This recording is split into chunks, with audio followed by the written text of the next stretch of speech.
Pues vamos a comenzar. Vamos a comenzar hablando de catástrofes. Porque, ¿qué es un diluvio sino una gigantesca catástrofe, no? Lo hemos visto en los últimos años. Cualquiera que piense que son exageradas esas manifestaciones, ¿no?, que nos cuenta la Biblia respecto de inundaciones que llegasen hasta las montañas, que no se viese absolutamente nada. ¿Pudo existir algo así? Parece que sí. Lo vimos en Japón hace unos años. Parecen películas sacadas, parecen imágenes sacadas de una película, pero nada más lejos de la realidad. Esto ocurrió. Pero tenemos que comenzar desde el principio. Hay que iniciar la historia del diluvio y de Noé. Porque nos cuenta el Génesis, al final del capítulo 7 y en el capítulo 8, cómo Dios está tremendamente enfadado con la humanidad. Prácticamente todos los hombres se han apartado de la fe y solo queda un hombre justo. Ese hombre se llama Noé. Cuentan que el 10º hombre después de Adán. Y Dios encarga a Noé crear un arca con unas medidas muy concretas para salvarse de un diluvio que Dios va a crear durante 40 días y 40 noches, donde va a aparecer el resto de la humanidad y de los seres vivos. Dios encargará a Noé que reúna a 7 parejas de animales de cada especie y a una de cada una de las especies llamadas impuras. De los seres humanos, solo Noé, su mujer y sus hijos serán elegidos para entrar en ese arca. Las medidas, aproximadamente unos 135 metros, de madera, totalmente forrada, para aguantar. Y así comenzaría ese diluvio. Así comenzarían esos 40 días y 40 noches, hasta que finalmente el arca, ese cajón de madera, quedaría encallado, nos cuenta Génesis 8, en los montes de Ararat. Noé tardaría otros 150 días en abandonar el arca, esperando que el nivel de las aguas descendiese. Lanzaría una paloma que regresaría ya que no encontró lugar donde descansar. A continuación enviaría una golondrina que también regresó al no encontrar lugar donde reposar. Y finalmente volvió a lanzar a otra paloma, que esta vez sí regresó con una rama de olivo en el pico. Había encontrado tierra firme. Era el momento en que Noé podría descender con sus hijos. Y para los amantes del vino, una de las primeras cosas que hizo Noé fue plantar una deliciosa cepa con sabrosas uvas y crear vino. Y se emborrachó, cosa que sabemos hoy. Esto es lo que nos cuenta la Biblia de la historia del diluvio universal, de Noé y del arca. Imaginamos, ¿no?, ese Noé asomado a uno de los ventanales del arca para lanzar esa paloma. Y finalmente el momento en que la humanidad sería repoblada y los animales, junto con la familia de Noé, continuarían con su vida. A lo largo del mundo hay más de 200 mitos que nos hablan de un diluvio y catástrofes en las que constantemente la historia se repite. Y vamos a hacer un pequeño paseo, vamos a hacer una ruta por alguna de estas leyendas y alguna de estas historias que se repiten, algunas anteriores y otras posteriores a nuestro diluvio universal, a nuestra historia judeocristiana. Casi siempre sucede lo mismo. Los dioses se enfadan con los hombres, a veces porque los seres humanos son demasiado aburridos, en otras ocasiones porque hacen demasiado ruido y lanzan una serie de catastróficas desdichas contra ellos, haciendo que solo unos pocos se salven junto con parejas de animales. Y al final la pregunta que nos tenemos que hacer es, ¿quién copió a quién? ¿O no existió ninguna copia? Y todos vivieron de una fuente común por unos hechos comunes que sucedieron. Al final, cuando nos acercamos a todo mito, este va a tener como un trasfondo de realidad absoluto. Y al final de la charla me decís qué os parece. Porque, por ejemplo, si nos acercamos a China, el Gunyu nos habla una vez más de un mito donde los dioses crean tormentas y hambrunas contra los hombres, salvándose muy pocos de ellos, aproximadamente en torno al 3000 a.C. En la India, en el hinduismo, tenemos un mito del diluvio. Es el mito de la inundación de Manu. Nos cuentan cómo Vishnu, uno de los dioses más importantes del panteón hinduista, envía un gigantesco diluvio. Océanos que nacen directamente desde el fondo del universo para arrasar por completo la Tierra, muriendo casi toda la especie humana, salvándose solo los puros. En Grecia tenemos un mito del diluvio. Zeus, enfadado porque la humanidad ha aceptado de buen grado el fuego que Prometeo robó a Zeus, enfadado Zeus con la humanidad por este hecho, por este regalo que aceptó, envía un gigantesco diluvio para arrasar con toda la humanidad. Los hijos de Prometeo serían los que se salvarían. Con indicaciones muy concretas, tendrían que construir un barco donde ellos, su familia y animales se salvarían. Y lo vemos en la antigua Grecia. En la cultura que hoy en día circunda la zona de Colombia, por la laguna de Guatavita, los chibchas, los ibcas, alguna vez hemos hablado de estos con las leyendas del Dorado, tienen su mito del diluvio, donde por días y días no paró de llover. Los mayas tienen su mito. Los incas.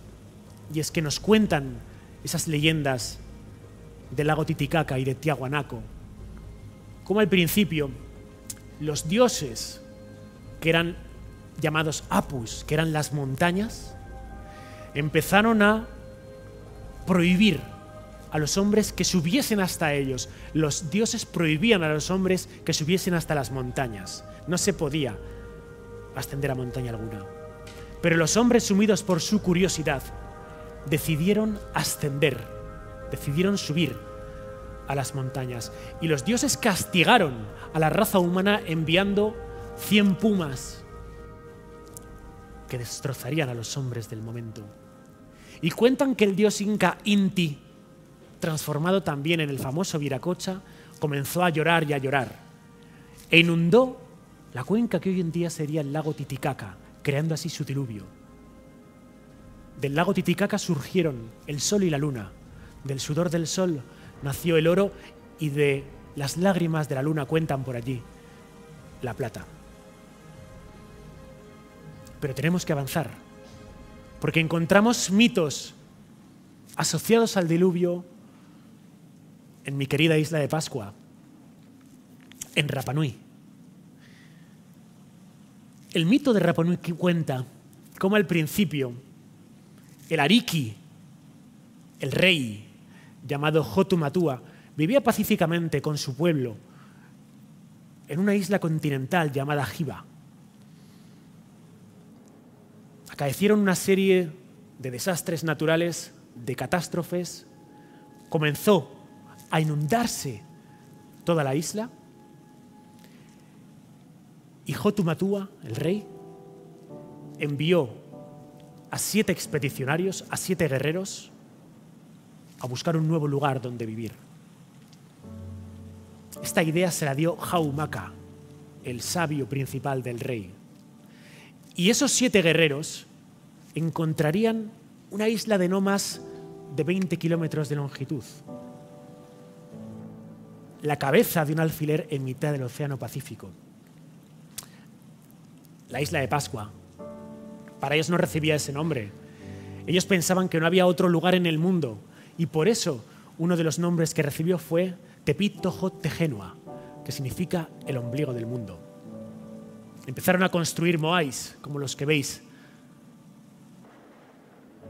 atribuyendo estas deidades a sus ancestros. Y los ojos de los moais, hoy en día cuando los vemos, tienen las cuencas de los ojos vacíos. Pero al principio todos tenían ojos de coral blanco. Sus pupilas miraban hacia las estrellas, hacia el cielo. Cuando observamos a vista de pájaro Rapa Nui, la isla de Pascua, observamos que hay dos gigantescos volcanes, el Ranu Kau y el Ranu Raraku. Y cuando lo vemos en vista aérea nos damos cuenta que parecen dos ojos que miran al cielo. Por eso el nombre de Isla de Pascua cambió y empezó a llamarse también Mataki Terangi, los ojos que miran al cielo. Vemos, por tanto, que la cultura Rapa Nui también tiene su mito del diluvio.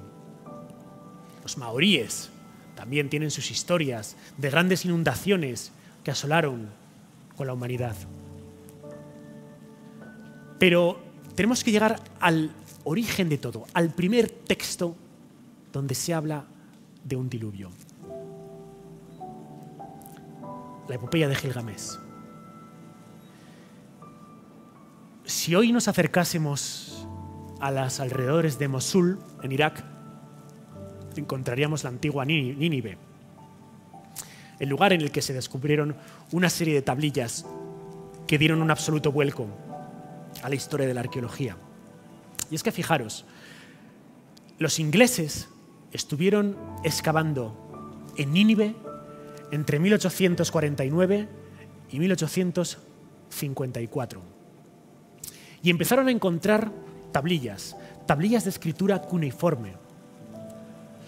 Cuando analizaron estas tablillas, se dieron cuenta de que probablemente haría falta un técnico muy ambicioso y que tuviese la paciencia, el santo Job, para traducirlas. Porque en el viaje de Nínive al Museo Británico, la mayoría de esas miles de tablillas que se encontraron se destruyeron.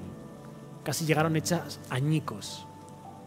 Con que, imaginaros cómo sería tratar de traducir textos como estos en un gigantesco puzzle, un rompecabezas que solo alguien, insisto, paciente, podría realizar. Ese hombre tan paciente se llamaba George Smith.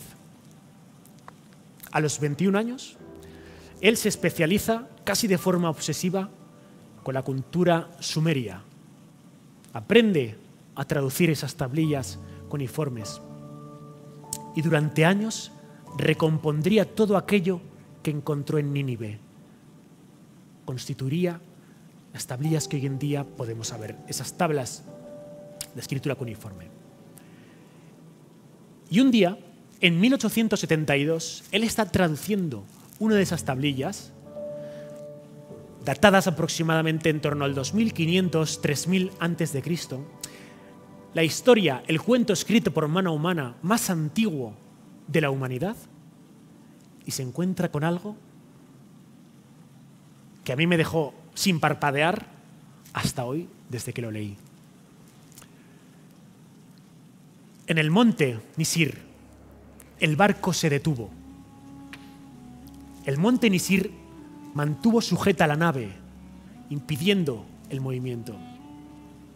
El primer día, un segundo día, el monte Nisir mantuvo sujeta la nave, impidiendo el movimiento. El tercer día, un cuarto día, el monte Nisir mantuvo sujeta la nave, impidiendo el movimiento. Un quinto y un sexto día, el monte Nisir mantuvo sujeta la nave, impidiendo el movimiento.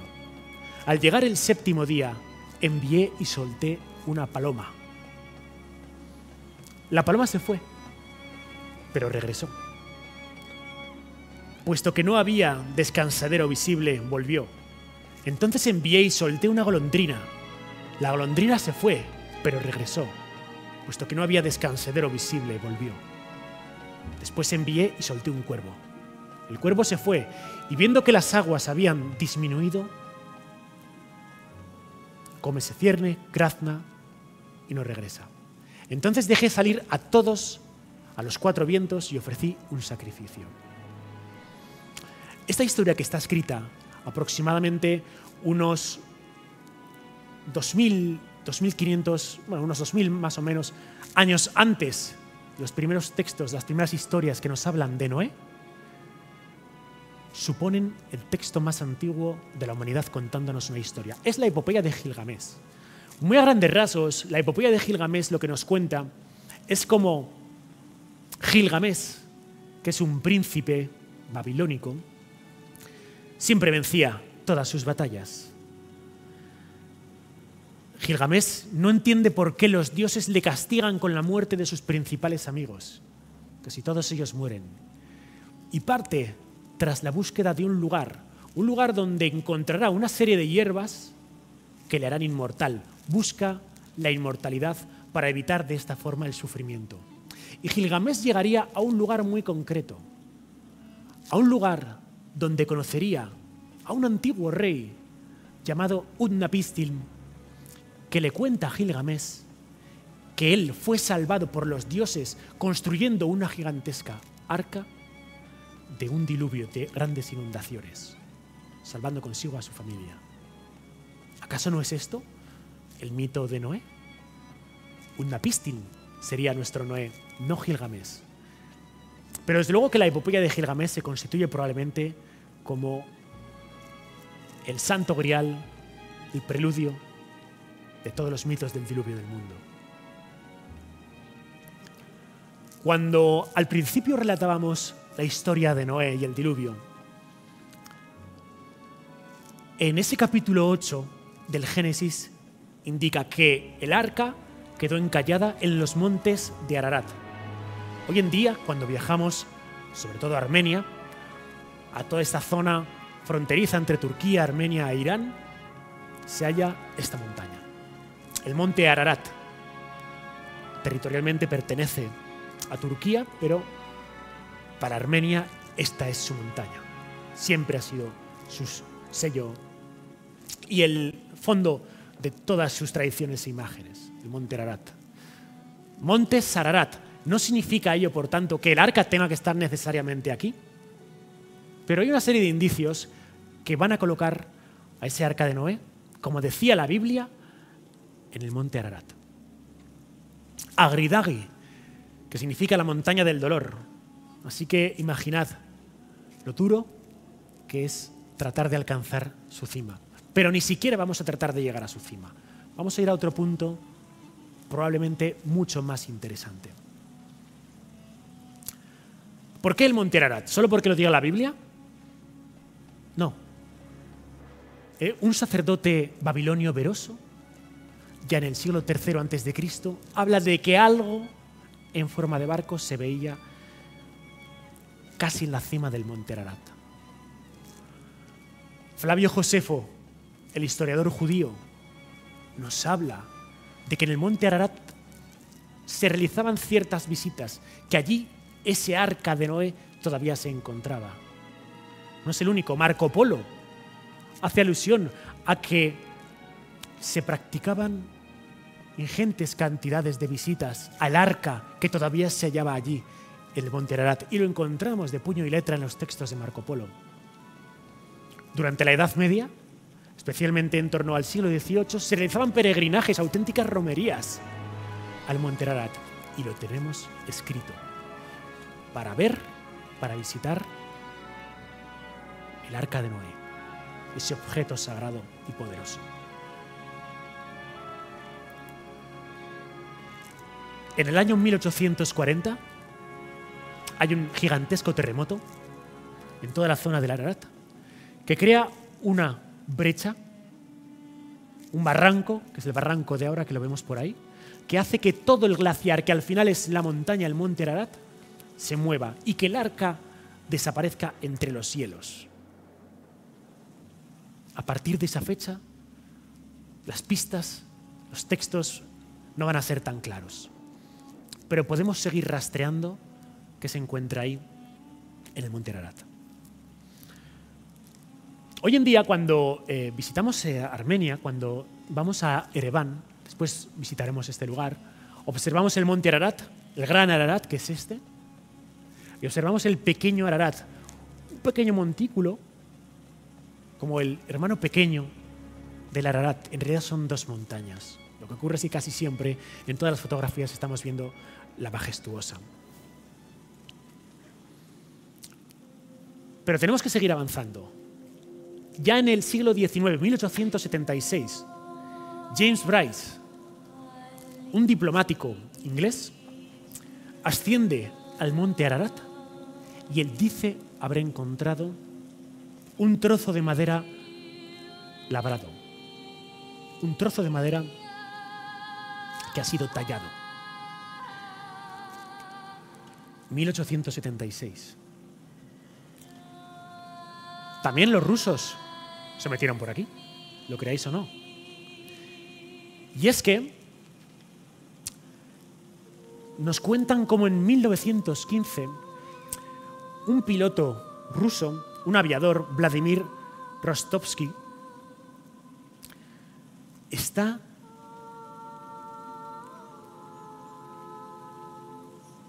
dando un rodeo a toda la zona del monte Ararat y él cuenta que ve una estructura casi rectangular a unos 4.000 y pico metros de altitud. Se lo diría al zar Nicolás II y se realizaría una expedición por parte del ejército ruso al monte Ararat. Los textos, los escritos y los resultados de esas investigaciones, que a día de hoy en Rusia se siguen afirmando que encontraron el arca, fueron destruidos. Porque antes de que pudieran llegar con esas pruebas, en 1917, un hombre llamado Lenin inició la revolución bolchevique. Y todo lo que tuviese que ver con la religión y más con la religión judía cristiana no iba a ser bien recibido en la Rusia de la época. Pero tenemos que avanzar. Ya estamos en la década de los 50, año 1953. Un alpinista francés, Ferdinand Navarra, decide, acompañado de su hijo Rafael, ascender al monte Ararat.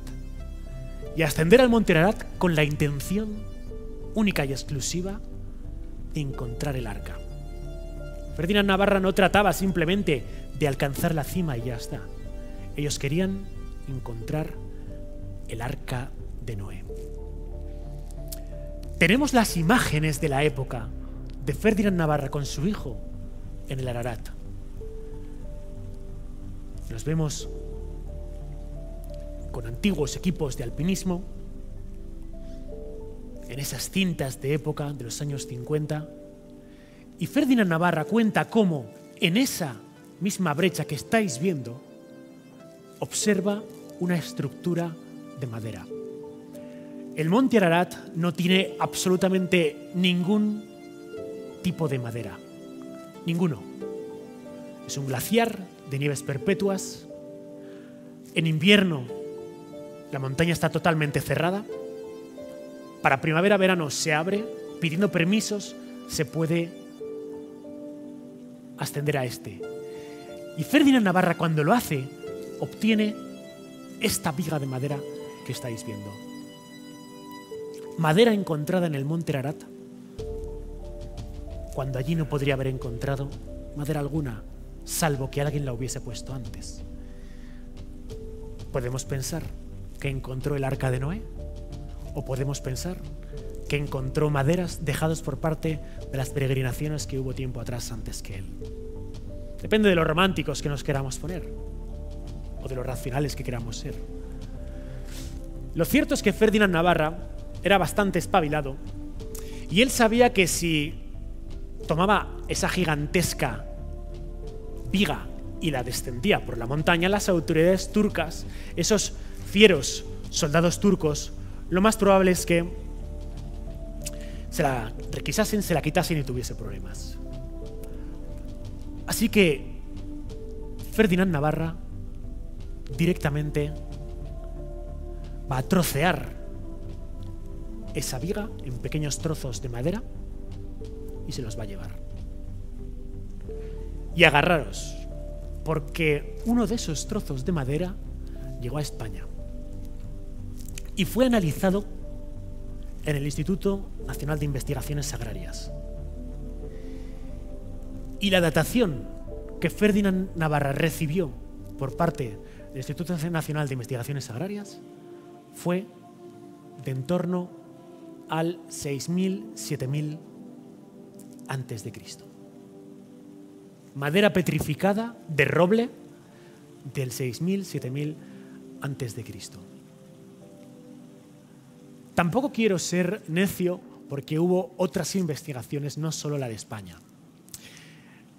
En distintos laboratorios en Inglaterra y en Estados Unidos se le dio una datación mucho más cercana, no a la actualidad, obviamente, pero no tan alejada en el tiempo. Pero Ferdinand Navarra, podemos pensar, tocó el Arca de Noé.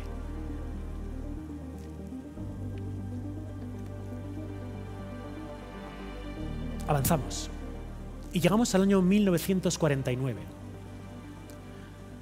Un avión espía de la CIA está cartografiando toda la zona del Ararat y empieza a tomar una serie de fotografías a la cima y observa una estructura que no debería de estar ahí. Esto. Los americanos, que son muy dados a ponerle nombres enigmáticos a los asuntos que no tienen una respuesta clara, le llama a este objeto la anomalía del Ararat, a unos 4.650 metros de altitud. La anomalía del Ararat. Le podía haber llamado el Arca de Noé, pero dijeron la anomalía del Ararat. Y la foto se archivó. Unos años después, en 1973,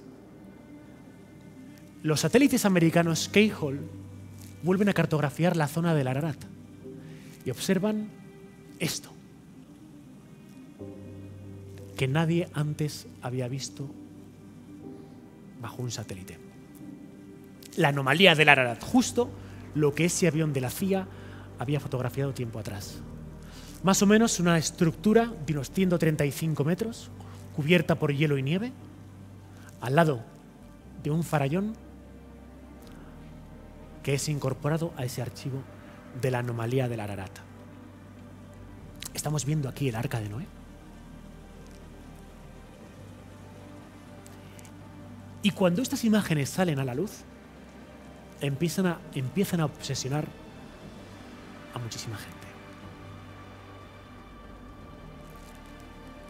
Jimmy Carter, presidente de los Estados Unidos.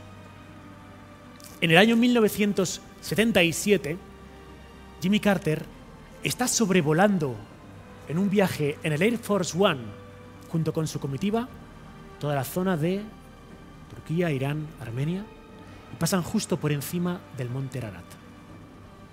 Y tanto él como su equipo aseguran que han visto una estructura casi rectangular debajo de las nieves, que han visto lo que aquellas fotos del piloto de la CIA fotografiaron tiempo atrás, la anomalía del Ararat, y se obsesiona con este asunto. Pero no sería el único. Muy cerquita del monte Ararat, a unos 28 kilómetros, viajamos y nos encontramos con esto. Le llaman la estructura de Durupinar. La estructura de Durupinar. Casi parece que estemos viendo el arca petrificada, ¿verdad? Y justo en la zona. Esto es lo que pensó uno de mis viejos amigos de andanzas y de debates, Ron Wyatt. ¿Os suena Ron Wyatt? Ron Wyatt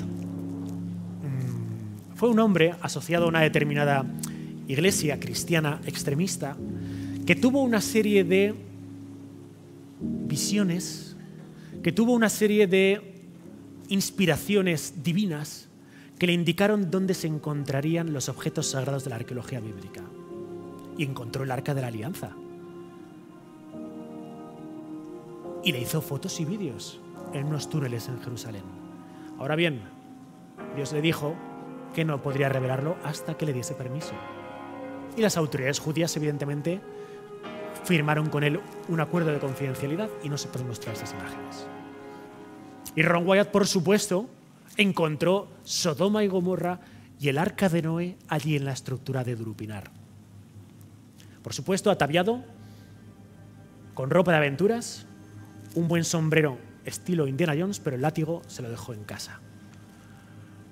La geología ha dicho que la estructura de Drupinar es 100% natural.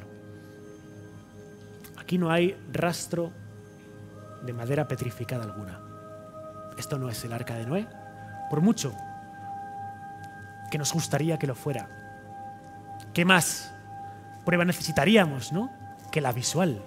Un barco petrificado a 28 kilómetros del monte Ararat. Pero no, Ron Wyatt se equivocó. No os recomiendo que os metáis mucho con Ron Wyatt, porque en redes sociales y sobre todo en YouTube hay una cohorte de fieles que no os van a dejar tranquilos. Pero no fue el único. No fue el único. James Irving, el octavo hombre en pisar la luna. James Irving aluniza aproximadamente con unos 35 años, regresa a la Tierra. ¿Y qué le queda a alguien? ¿Qué reto le queda a alguien que ha pisado la luna tan joven, que ha regresado a la Tierra? Ya ha tocado su techo. ¿Qué más puede conseguir alguien que pisar la luna siendo astronauta? Bueno, pues James Irving, casi en un estado de locura, empezó a reflexionar. Y empezó a leer la Biblia. Y empezó a preguntarse y a afirmar que tan importante era que el hombre hubiera pisado la luna como que Dios en algún momento de la antigüedad hubiera puesto sus pies sobre la tierra. Y decidió embarcarse, nunca mejor dicho, en la epopeya de encontrar esas pruebas de que Dios puso sus pies sobre la tierra en algún momento. Entre 1982 y 1986, James Irving, el astronauta, va a realizar al menos 6 expediciones al monte Ararat, casi de forma absolutamente compulsiva. Hace unos años, escuchando una conferencia de Javier Sierra, él contaba un detalle que quiero compartir con vosotros de este asunto de James Irving. Y es que James Irving consiguió un permiso especial para poder ascender al Ararat de forma maliciosa. Porque James Irving les hizo ver a las autoridades turcas que él tenía una serie de banderitas, de banderines, que habían estado en la luna, banderines de Turquía, y que a cambio de esos banderines de Turquía que habían estado en la luna, James Irving podría ascender al monte Ararat y encontrar el arca.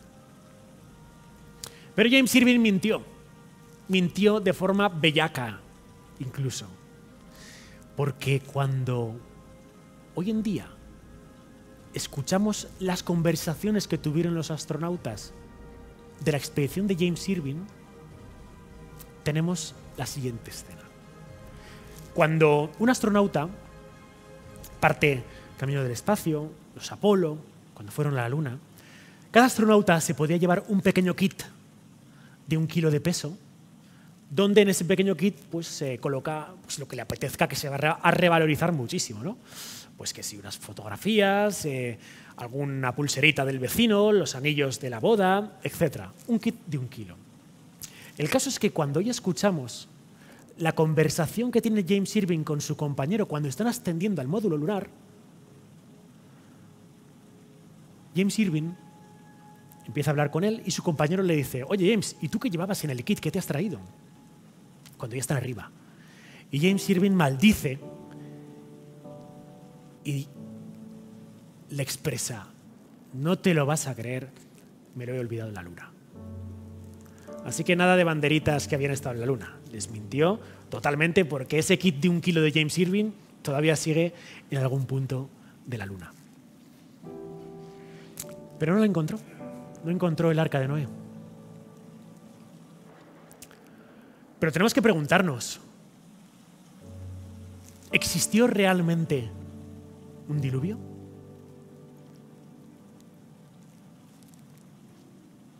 Hubo un tiempo en que durante 40 días y 40 noches llovió sin parar, en que los océanos devoraron al planeta Tierra, donde ni siquiera las cimas de las montañas más altas se podían vislumbrar. Tenemos varios candidatos a esas inundaciones. Una de ellas por proximidad. En torno al 7000 a.C. aproximadamente, se va a producir una gigantesca inundación que va a llenar lo que hoy en día es el Mar Negro. Robert Ballard, el mismo que descubrió el Titanic, indica que a unos 100 metros de profundidad en las oscuras aguas del Mar Negro se hallaron una serie de asentamientos humanos. La inundación entró desde el Mediterráneo hasta el mar de Mármara, como veis, cubriendo finalmente el Mar Negro. Y a las gentes que pudieron habitar este punto no les quedó otra cosa salvo huir como pudieron. Y toda aquella zona quedó anegada por las aguas. Podría ser. Se habla de desbordamientos del Tigris y del Éufrates, los ríos más bíblicos que podemos pensar.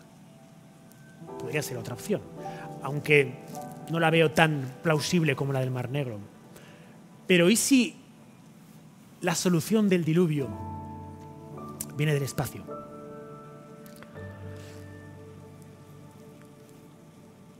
En torno al año 11.000 a.C., empieza a calentarse el planeta Tierra. La edad de hielo, la Ice Age, comienza su fin. Sube el nivel del mar y el planeta se calienta. Tendríamos una tregua más o menos de unos 1500 años. Porque en torno al 9500 a.C., un cometa va a rozar la Tierra, un cometa llamado el Dryas o Dryas reciente, y va a generar una microedad de hielo en el planeta. Tenemos un planeta que sale de la edad de hielo, se empieza a calentar y vuelve a enfriarse de repente. No duraría demasiados años esta mini edad de hielo, pero cuando de nuevo se empiezan a derretir los hielos, se eleva el nivel del mar de forma tremendamente asombrosa. ¿Qué es un diluvio sino una crecida del océano? Lo hemos visto con los tsunamis. ¿No podría ser un tsunami la verdad del diluvio universal? Algo que azotó a todo el planeta Tierra, no como lo del Mar Negro, pero sí como lo del Dryas reciente. Y eso haría que más de 200 culturas por todo el mundo tengan su mito del diluvio. Podría ser esta catástrofe global la que hizo que cada uno de esos distintos humanos hizo que tuvieran que marcharse, que tuvieran que salvarse como pudieron. Hoy en día, cuando viajamos al sur de Turquía, muy cerquita de la frontera con Siria, al sureste, casi rozando ese espectacular Monte Nemrut, la tumba de Antíoco, llegamos a otro lugar. Göbekli Tepe, seguro que os suena a muchos. El monstruo de la arqueología. El lugar que ha supuesto más quebraderos de cabeza a toda la arqueología oficial y ortodoxa. Antes se pensaba que primero fue la agricultura y después la religión. Pero cuando se construye este lugar, Göbekli Tepe, la estructura humana más antigua de la humanidad, con el permiso de otra que parece que están investigando ahora mismo, cambia totalmente el concepto. Se dan cuenta de que este templo hizo que los nómadas se quedasen, se asentaran en un punto muy concreto para construir una obra ciclópea, esto. Y que fruto de la necesidad de estar tanto tiempo en un lugar para crear una serie de templos concéntricos, tuvieron que dejar de ser cazadores-recolectores, tuvieron que crear la arqueología, la agricultura. Primero fue la religión y ello motivó la agricultura. Y esa fue una de las grandes novedades de Göbekli Tepe. Cuando hoy paseamos por este lugar, nos damos cuenta de que en una de las estelas aparece un buitre, esta es la estela del buitre, y cuentan que esto es como un óvalo con una estela a sí mismo,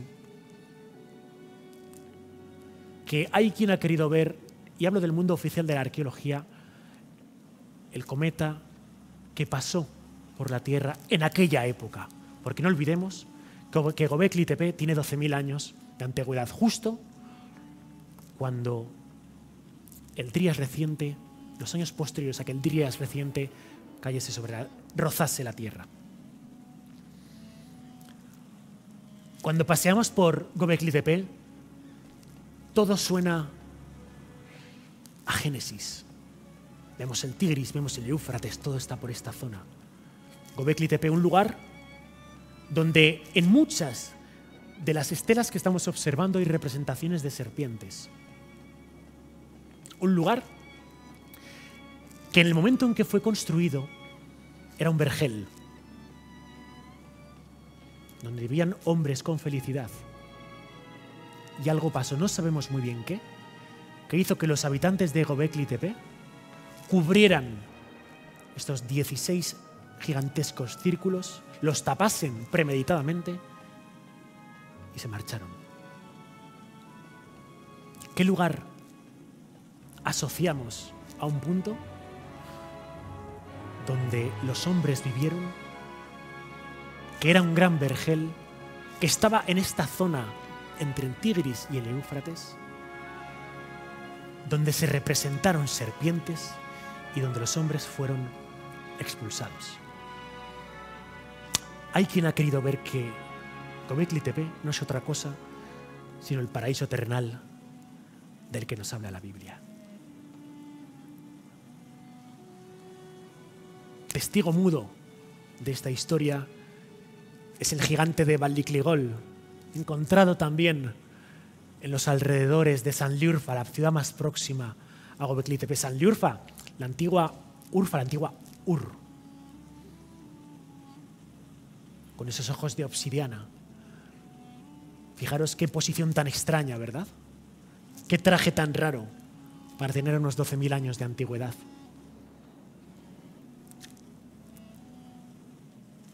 Y hasta ahí podría haber llegado nuestra aventura de la búsqueda del diluvio y del arca de Noé. Pero todavía queda una historia más. Y es que hace unos años los telediarios de medio mundo abrieron su noticiero con el titular de una congregación evangelista china descubre el arca de Noé. Y muestran las fotos en el monte Ararat. Madera. Paja. ¿Qué es esto? Lo que os voy a contar ahora no salió después en los medios de comunicación. Pero la historia real es que se descubrió que esto fue un burdo fraude. Los chinos ascienden la temporada anterior, cuando se podía subir a la montaña, cuando el acceso era sencillo, al monte Ararat, con mulas cargadas con amplios maderos y vigas. En una cueva construyen una estructura de madera y al año siguiente regresan cuando vuelven a abrir la montaña. Y empiezan a aportar estas fotografías, esa mezcolanza entre el hielo, la nieve y la madera. Ningún chino descubrió el Arca de Noé.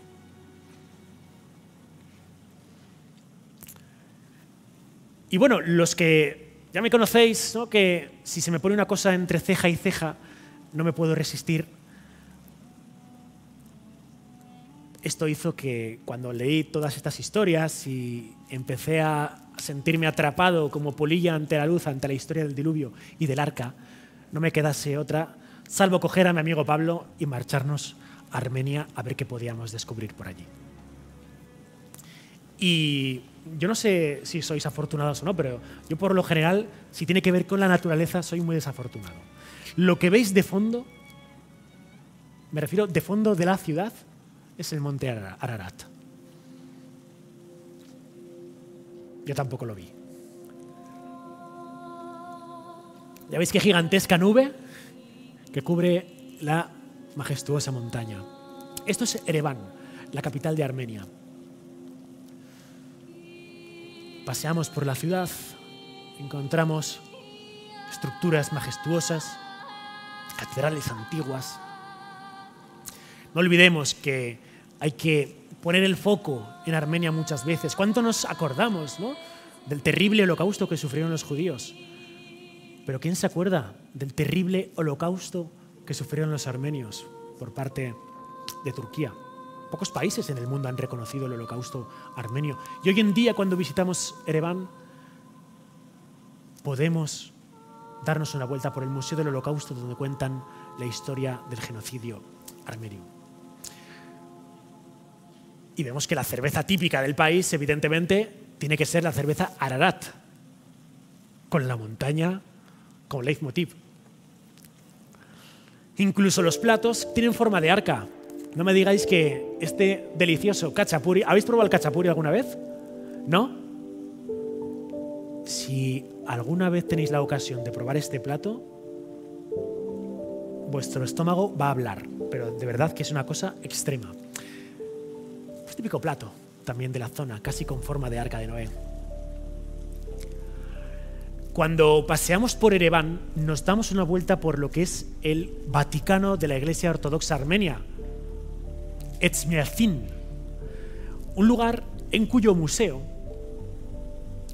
paso muy rápido por esto, hallamos la que llaman la lanza de Antioquía, una de esas varias lanzas de las que ya hablamos en otra charla, cuando nos preguntábamos dónde se encontraba la lanza del destino, la lanza que clavó Cayo Casio Longinos en el costado de Jesús. Bueno, pues una de estas se encuentra allí, en Armenia, en Ereván. Muy a grandes rasgos, lo que nos cuenta la historia de la lanza de Antioquía es que un cruzado, Pedro Bartolomé, en la primera cruzada, en la batalla de Antioquía, viendo la desesperación de los cristianos ante la derrota que estaban a punto de tener contra los musulmanes, tuvo un sueño. Y Pedro Bartolomé soñó que San Andrés se le aparecía y le indicaba dónde tenía que excavar para encontrar la lanza del Señor.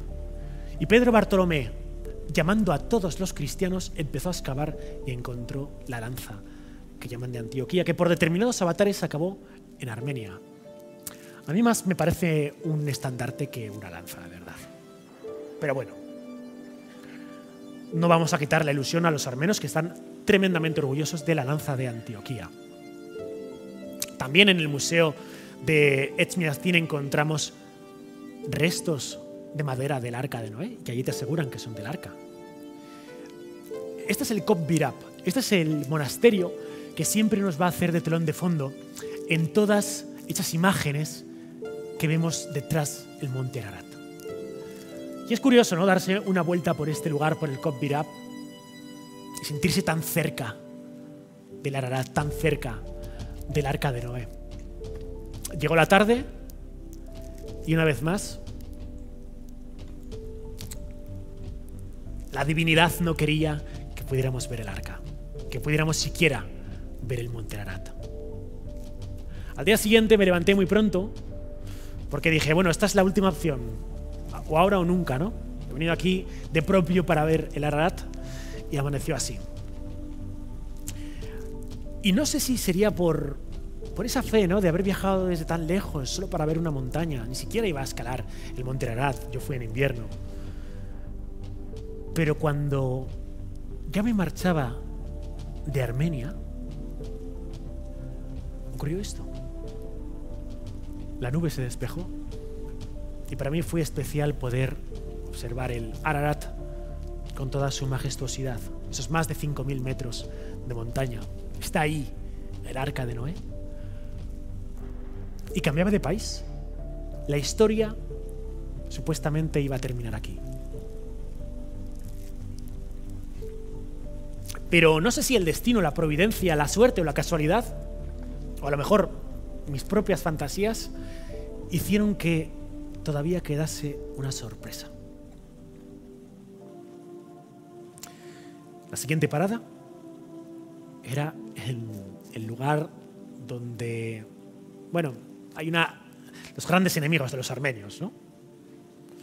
Azerbaiyán, la Tierra de Fuego. En Azerbaiyán, aparte de visitar lugares increíbles como la montaña de fuego, Yenar Dagh, una montaña de la que brota fuego espontáneamente, una visión casi del infierno, encontramos un lugar poco visitado que se llama Gobustán. Allí vemos una serie de volcanes de barro. Si vais por aquí no tengáis miedo a meter el dedo, no quema, aunque están en constante, parece ebullición, pero es barro frío. Por esta zona vamos a encontrar petroglifos. Es de los pocos lugares del mundo donde vamos a encontrar tal cantidad ingente de petroglifos, tallados más o menos en torno al 6.000, 7.000 antes de Cristo. Algunos incluso del 9.000 antes de Cristo. Y cuando paseamos por Gobustán, aparte de ver figuras extrañas, esto parece casi como un caballo.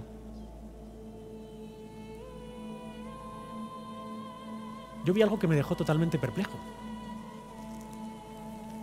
Entre figuras de hombres, cazadores, posiciones extrañas,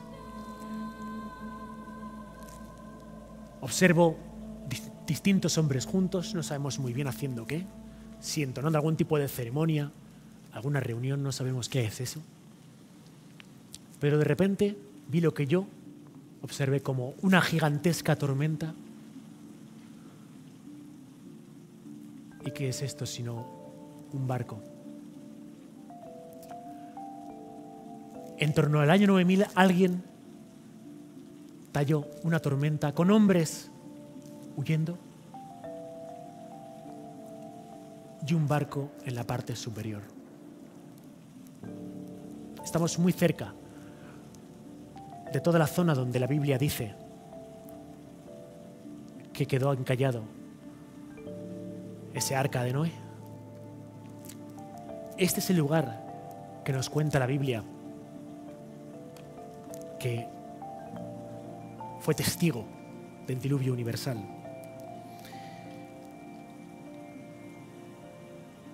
Yo no sé si lo que encontré allí en Gobustán es o no una prueba material, física, de un recuerdo antiguo, de un diluvio, de la construcción de barcos de hombres que huían de un mito del diluvio.